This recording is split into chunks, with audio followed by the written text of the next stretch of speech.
I've got a couple of questions from Sheila Keegan, which I'm going to mangle into a single question. It relates to a paper that she's doing at the Qual conference in Vienna, I think, at the moment, which is that thinking is becoming less common in society, amongst clients and amongst researchers, because we have so much data, because it's always on, because we can delve into this information. So what can we do to bring the thinking and the humanity back into the process? So Mark? Yeah, I'd sort of endorse those comments, because it's quite easy to get a multitude of sources and end up with sort of brain ache by all the information coming on board to you. I mean, some of the sort of skills traditionally that I think are sort of ignored is, like in the past at, say, HSBC when we were testing credit cards. Now, if you go and do a traditional focus group and the reasons for people buying credit cards, it takes an awful lot of effort to unearth the actual drivers and what people are doing, because otherwise they'll just say it's the most competitive product or whatever else, which invariably isn't true, because otherwise at that time Barclaycard wouldn't have been the market leader. So I think that, yeah, you have to set aside the time to actually consider these things in detail. How are you going to approach it, and how are you going to interpret the information, and sort of step outside and go, do you think that's sort of a reasonable assessment? So it's like, sort of like coming on the train today. I mean, there are so many people using their sort of mobile phones and applications and everything else. I mean, there's no conversations that go on trains anymore and all this type of stuff.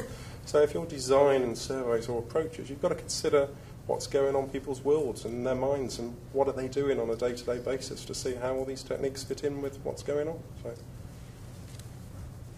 Yeah, I mean, I think that the driver behind Sheila's question was around, with everything going on in terms of inboxes and social networks and, you know, phones, do we ever get enough time to think? I'd probably say probably not, right? I mean, all of us have got, you know, there's something very semiotic about the red flashing light on a BlackBerry that compels you to answer it, no matter what time of day or night. It's red, it's flashing, you have to answer it. So, I mean, I think it comes down to just how you do make sure to block out that time.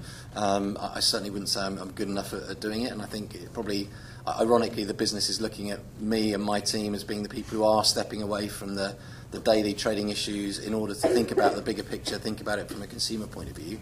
But I think quite ironically we're spending as much time chasing around on the short-term trading issues as anyone else. So I think it's a challenge for all of us in a, I suppose, a research and insight world as to how you truly get the time to deliver that insight rather than just skating over the top of lots and lots of issues. Because I think the tendency in the workplace now is that people are multitasking, dealing with 100 different things, probably at a relatively superficial level, rather than really cracking one thing in depth. And so I think it is it's a real challenge. I'm not sure I know what the answer is, but I would certainly agree with Sheila. It's something we will have to wrestle with. I have one thing to add. Yes, sure. Then we'll go to Johnny and then. Yeah. Sort of as a company, one of the things that we try and avoid is that you don't turn your computer on for like the first 30, 40 minutes of the day, so that you're not then tied into responding to emails, because typically on the software we've got, whenever a new email comes on board, it sort of flashes up on your screen, which totally distracts on anything you're trying to do at that time.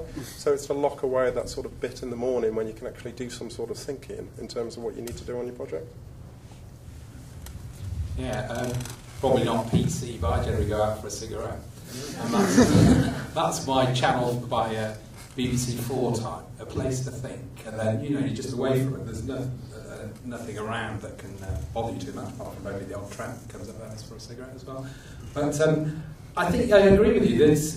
The life moves really fast now. I mean, you seem to be on call all the time, and so you really do. And I think companies need to tell their staff as part of helping them through work-life balance that they need to switch that BlackBerry off every now and then. Personally, I don't tend to use it over the weekend. That's my me time.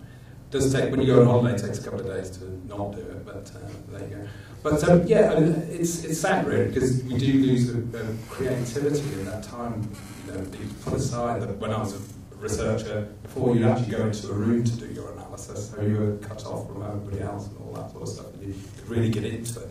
I think it's probably less so nowadays, and everything does seem to be just skimming the top rather than going much deeper. Pretty unfortunate. So just now to Warren, generalising this out to the sort of companies you're working with, are they focusing too much on the last squirrel they saw in terms of digital data and the rest of it, as opposed to big issues? Well, I think when it comes to social media, it's about sort of humanising what you're doing. So it's about having those two-way conversations, you know, and the time that you take to think about that. So the preparation that you go into wanting to share the content and information about your business and your brand, sort of on a daily basis. You know, I do no more than about 20 minutes a day with social media. You know, but when I get here, I check in. That literally takes me about 30 seconds. But I've done all of my preparation. I know exactly who it is that I need to communicate with. I've prepared all my information, so within that 20 minutes I can put that information out and I can schedule it to go out at a certain time. And so when I look at my stats, you know, again, at the weekends I don't really get engaged at all over the weekend, so I spend a lot of my sort of critical thinking time in those sort of times, relaxing, walking the dog, watching him swim, whatever it might be, so that then I know when I've sort of focused on my time management to be able to achieve those outcomes, I can do that in a very short space of time because I've done my preparation.